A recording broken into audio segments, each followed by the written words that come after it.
Welcome to day 343 of our one-year Bible reading plan. Today we'll read Ephesians chapters 4 through 6. Before you begin, remember that it helps to establish a daily reading time.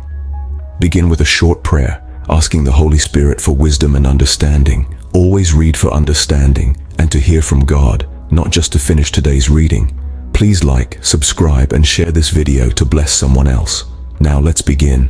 Ephesians chapter 4 verse 1. As a prisoner for the Lord then, I urge you to live a life worthy of the calling you have received. Be completely humble and gentle. Be patient, bearing with one another in love. Make every effort to keep the unity of the Spirit through the bond of peace.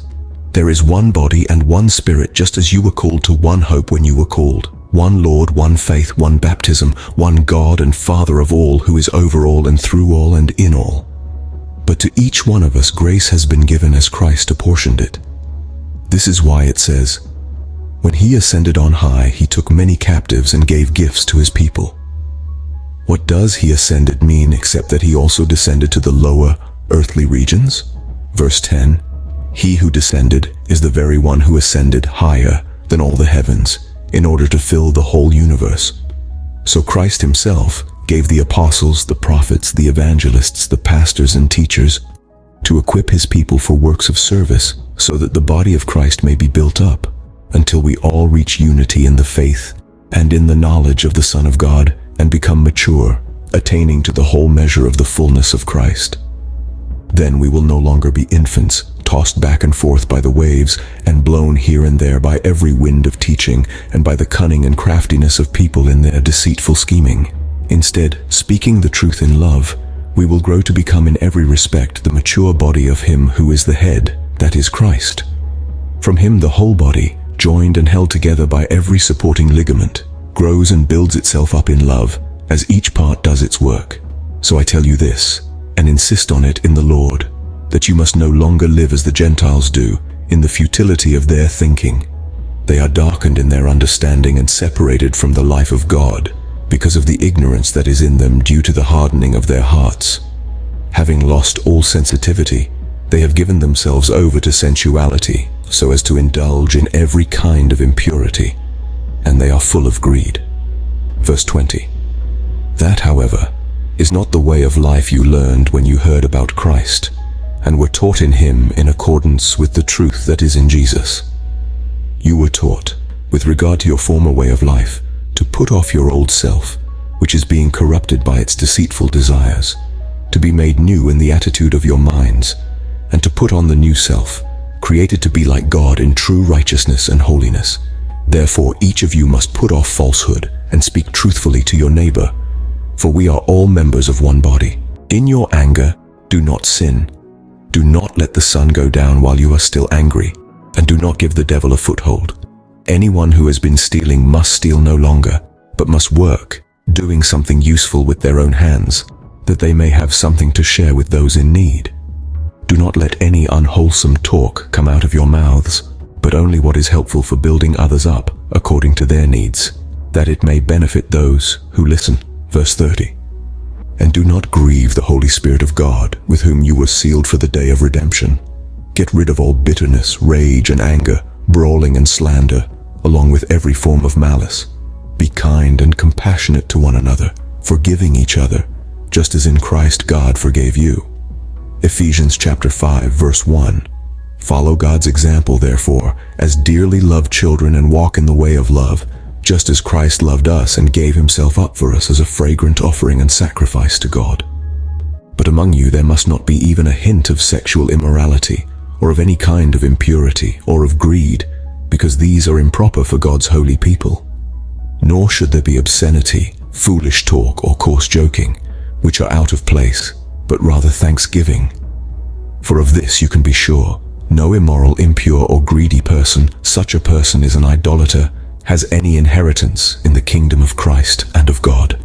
Let no one deceive you with empty words, for because of such things, God's wrath comes on those who are disobedient. Therefore, do not be partners with them, for you were once darkness, but now you are light in the Lord. Live as children of light, for the fruit of the light consists in all goodness, righteousness, and truth. Verse 10. and find out what pleases the Lord. Have nothing to do with the fruitless deeds of darkness, but rather expose them. It is shameful even to mention what the disobedient do in secret. But everything exposed by the light becomes visible, and everything that is illuminated becomes a light. This is why it is said, "Wake up, sleeper, rise from the dead, and Christ will shine on you." Be very careful then how you live, not as unwise, but as wise, making the most of every opportunity, because the days are evil. Therefore do not be foolish, but understand what the Lord's will is. Do not get drunk on wine, which leads to debauchery. Instead, be filled with the Spirit, speaking to one another with psalms, hymns, and songs from the Spirit. Sing and make music from your heart to the Lord. Verse 20. Always giving thanks to God the Father for everything in the name of our Lord Jesus Christ. Submit to one another out of reverence for Christ. Wives, submit yourselves to your own husbands as you do to the Lord. For the husband is the head of the wife, as Christ is the head of the church, his body, of which he is the Savior. Now as the church submits to Christ, so also wives should submit to their husbands in everything.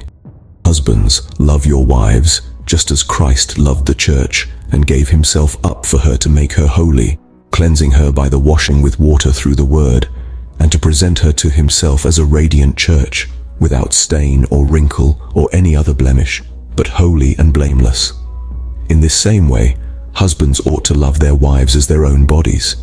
He who loves his wife loves himself. After all, no one ever hated their own body, but they feed and care for their body, just as Christ does the church. Verse 30. For we are members of his body. For this reason a man will leave his father and mother and be united to his wife, and the two will become one flesh. This is a profound mystery, but I am talking about Christ and the church. However, each one of you also must love his wife as he loves himself, and the wife must respect her husband. Ephesians chapter 6, verse 1. Children, obey your parents in the Lord, for this is right. Honor your father and mother, which is the first commandment with a promise, so that it may go well with you, and that you may enjoy long life on the earth. Fathers, do not exasperate your children. Instead, bring them up in the training and instruction of the Lord. Slaves, obey your earthly masters with respect and fear, and with sincerity of heart, just as you would obey Christ.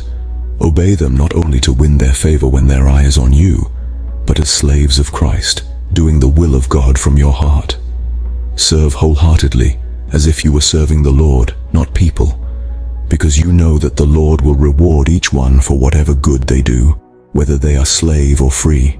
And masters, treat your slaves in the same way. Do not threaten them, since you know that he who is both their master and yours is in heaven, and there is no favoritism with him. Verse 10. Finally, be strong in the Lord and in his mighty power. Put on the full armor of God so that you can take your stand against the devil's schemes. For our struggle is not against flesh and blood, but against the rulers, against the authorities, against the powers of this dark world, and against the spiritual forces of evil in the heavenly realms. Therefore put on the full armor of God, so that when the day of evil comes, you may be able to stand your ground, and after you have done everything, to stand. Stand firm then, with the belt of truth buckled around your waist, with the breastplate of righteousness in place, and with your feet fitted with the readiness that comes from the gospel of peace. In addition to all this, take up the shield of faith, with which you can extinguish all the flaming arrows of the evil one. Take the helmet of salvation and the sword of the Spirit, which is the word of God, and pray in the Spirit on all occasions with all kinds of prayers and requests. With this in mind, be alert, and always keep on praying for all the Lord's people. Pray also for me, that whenever I speak, words may be given me, so that I will fearlessly make known the mystery of the gospel. Verse 20. For which I am an ambassador in chains. Pray that I may declare it fearlessly, as I should. Tychicus, the dear brother and faithful servant in the Lord, will tell you everything, so that you also may know how I am and what I am doing. I am sending him to you for this very purpose, that you may know how we are, and that he may encourage you. Peace to the brothers and sisters, and love with faith from God the Father and the Lord Jesus Christ. Grace to all who love our Lord Jesus Christ with an undying love. This concludes Ephesians chapters 4 through 6 for day 343. We hope you are enjoying these daily videos. Remember to check the description box for links and resources. Thank you for watching. Please like, share, and subscribe. Your support helps spread God's word to reach more people on YouTube. We'll see you in the next video for our day 344 reading.